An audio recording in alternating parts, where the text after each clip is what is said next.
What's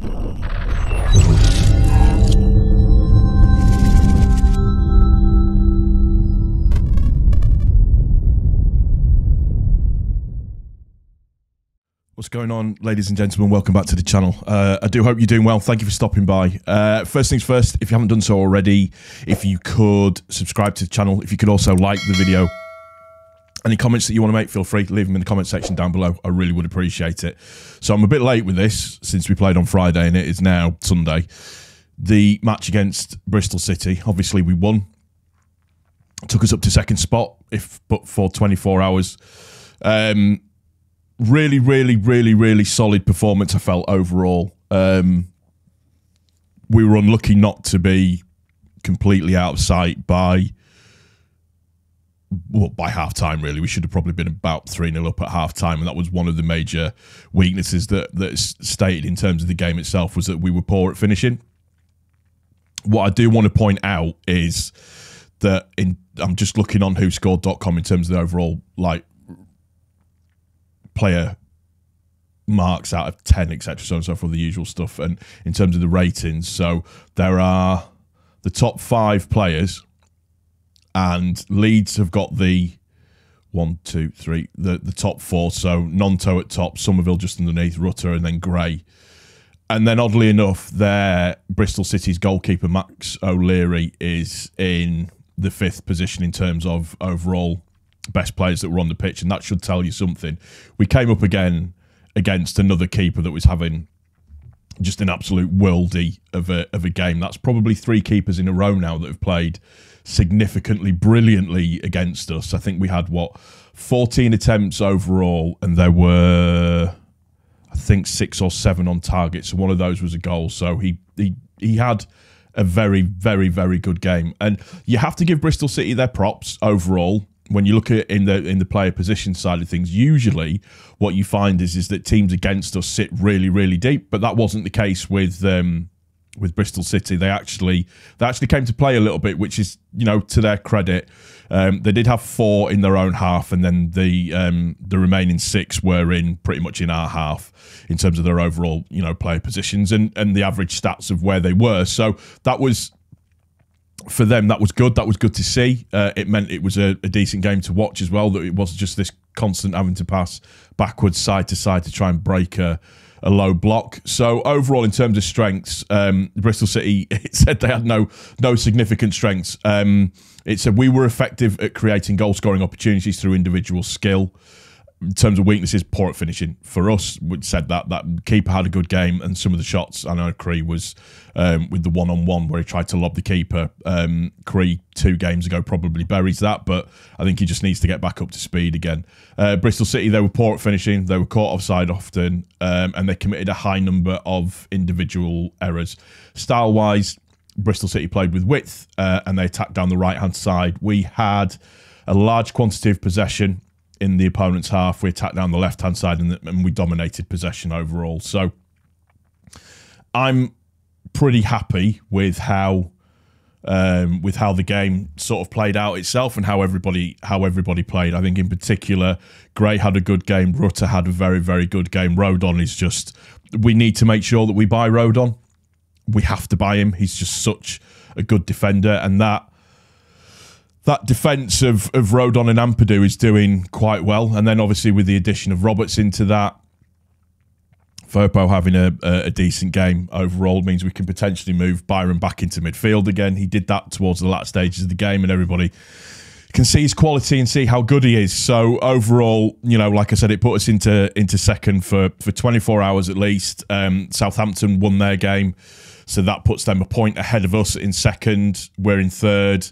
Ipswich are, I don't want to say the wheels are coming off, but they're not looking too good at the moment. So this is that weird period in time where we can't really focus on what everybody else is doing. We have to, particularly in this month, with how far that we've got to travel, we just need to focus on ourselves. That's what we've got to keep doing. Keep being consistent, keep moving forwards, and being there for when other teams hopefully start to slip up a little bit. So I know Southampton have got a bit of a tough running in terms of us. They still need to go to pretty much everybody in the top 6 or the top 10, I think, at least. Same with Ipswich as well, to a certain degree. It's just, how are people going to be handling the pressure? Now, we know that notoriously Leeds could do a Leeds and we could be completely out of the question, but there's something to do with the mentality of this squad so far. I'm very impressed with how they play and the way that they work and everything that they do. So fingers crossed, the run-in, hopefully, and certain other players coming back into form again, i.e. Nonto, because for Nonto, that's the best he's played for us for a very, very long time. He's gone from being that guy that looked so dejected when he was substituted in the last game to practically crying on the bench, to Firpo putting the ball through, Bamford stepping over the ball, Cree running in one direction, Nonto running in the other direction, taking the ball and finishing it, and just the finish was beautiful, absolutely beautiful. And I couldn't be happier for him. You could see what it meant to him. You could see that release that came out of him in terms of when he scored. Just, it was like watching a lion roar. That's the best way that I can explain it. He just looked different gravy, and you've got to give him credit for that and sticking at it. And the other thing that was very, very interesting to see was how pleased everybody in the squad was for him. Rutter, Cree, Bamford, Gray, everybody making a point, and Ampadu running over to him and high-fiving, and it was just really good to see. There's a unity and harmony in this squad that is really, really pleasing to see, and we've just got to stick at it and stick at the pace. And I think this team has the capability to do it. We just need to make sure that we're performing week in, week out, and keep our fate in our own hands. Like I said, we've done really, really well so far. That's five wins on the spin. We've just got to keep it up, and it's the consistency. It's the consistency that will do. You know, Southampton still have to come to us. They've got to go to Leicester. They've got to go to Ipswich. It's going to be interesting to see how the run-in fares. It's going to be anybody that, I know if you're in it, it's stressful, but the Championship is such a good league in terms of anybody can beat anybody, and anybody could, in terms of where they're playing, anybody could win. Anybody could do anything. It's just such a good league. Yes, we all want to get out of it and get to the Premiership and get to the promised land, but there's just the number of teams that are involved at the moment in that top end and trying to get up is just, it's a pleasure to see, as stressful as it is. And, you know, and you just want other teams to stop winning so many games and all of that kind of stuff. But, you know, we are where we are. I'm just happy that we won on the Friday night. It made the weekend a lot easier. I think we all knew that Southampton were going to win. Didn't expect Preston to do what Preston did. Love Preston. Great team. Always really like Preston and their manager. So it was an interesting weekend, but we're there in terms of the positioning. The positioning that we've got is great. We've got to keep up the pressure. That's the long and short of it. We have to keep up the pressure. We have to keep getting results, getting points on the board, and who knows what might happen at the end of this season. But again, special mention for Nonto. Really, really, really pleased for him and how it all ended up. And also, you know, just the rest of the squad. Rutter was doing really, really well. Bamford.